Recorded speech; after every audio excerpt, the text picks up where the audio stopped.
Zodiac killer एक ऐसा रहस्यमय व्यक्ति था जो 1960 और 1970 के दशक के दौरान सैन फ्रांसिस्को बे एरिया में एक के बाद एक हत्याओं को अंजाम देता रहा। इस फेमस किलर ने अपने अपराधों के बाद पुलिस और अखबारों को गुप्त सीक्रेट मैसेज और सिफर भी भेजे, जिसमें उसने अपनी आइडेंटिटी को छुपाने की पूरी कोशिश की। जोडियक किलर का आतंक इतना था कि उसने कई मासूम लोगों की जान ले ली, लेकिन अभी तक वो पकड़ा नहीं गया था। उसकी पहचान आज भी एक मिस्ट्री बनी हुई है और यह मामला अभी भी अनसॉल्व्ड है। चलो जानते हैं इस पूरी मिस्ट्री के बारे में। अगर आपने वीडियो को लाइक नहीं किया तो वीडियो को लाइक कर लें और चैनल को सब्सक्राइब भी कर लें। जोडियक किलर का असली नाम और पहचान आज भी एक पहेली बनी हुई है। उसने 1960 के दशक के लास्ट में अपनी क्रिमिनल एक्टिविटी को स्टार्ट किया, जब उसने नॉर्थर्न कैलिफोर्निया में कई मर्डर किए। जोडियक ने अपनी आइडेंटिटी को छुपाने के लिए स्ट्रेटेजी अपनाई। वह अपने अपराधों की जानकारी अखबारों और पुलिस को सीक्रेट मैसेज के द्वारा दिया करता था, जिनमें कई कोड और सिफर होते थे, और वह अपने आप को जोडियक बताया करता था, जो उसकी मिस्टीरियस और भयानक इमेज को और भी गहरा करता था।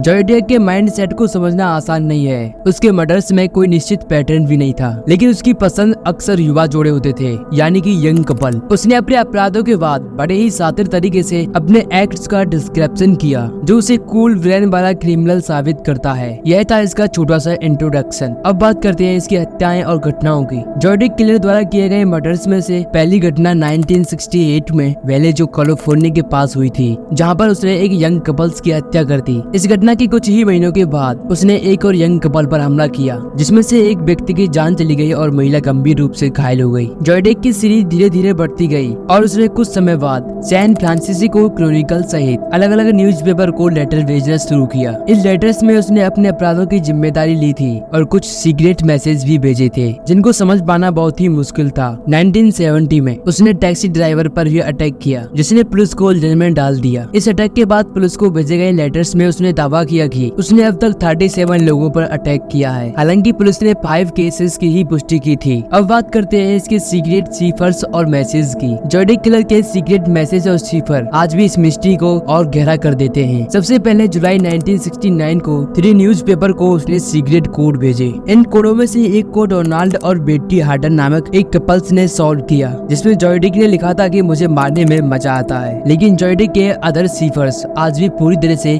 रिकॉर्ड नहीं हो सके। एक सिफर जिसे 340 स्टेप सिफर कहा जाता है, इसको दशकों से सॉल्व नहीं किया जा सका और हाल ही में 2020 में इसको कुछ हद तक समझा गया। इन मैसेजेस में वे अपनी आइडेंटिटी का दावा तो करता है, लेकिन कोई ठोस सबूत नहीं देता। जोडियक किलर का यह मामला आज भी अनसॉल्व्ड मिस्ट्री बना हुआ है। हालांकि सालों तक इस मामले को सुलझाने की कोशिश तो की गई, लेकिन पुलिस के हाथ कोई ठोस सुराग नहीं मिला। जोडियक जिस तरह से अखबार और पुलिस के साथ खेला, उसने लोगों के अंदर डर पैदा कर दिया कि कोई सुरक्षित नहीं है। Thank you for watching my video. Video कैसी लगी कमेंट करें। अगर आपको वीडियो अच्छी लगी तो अपने फ्रेंड्स को शेयर जरूर करें।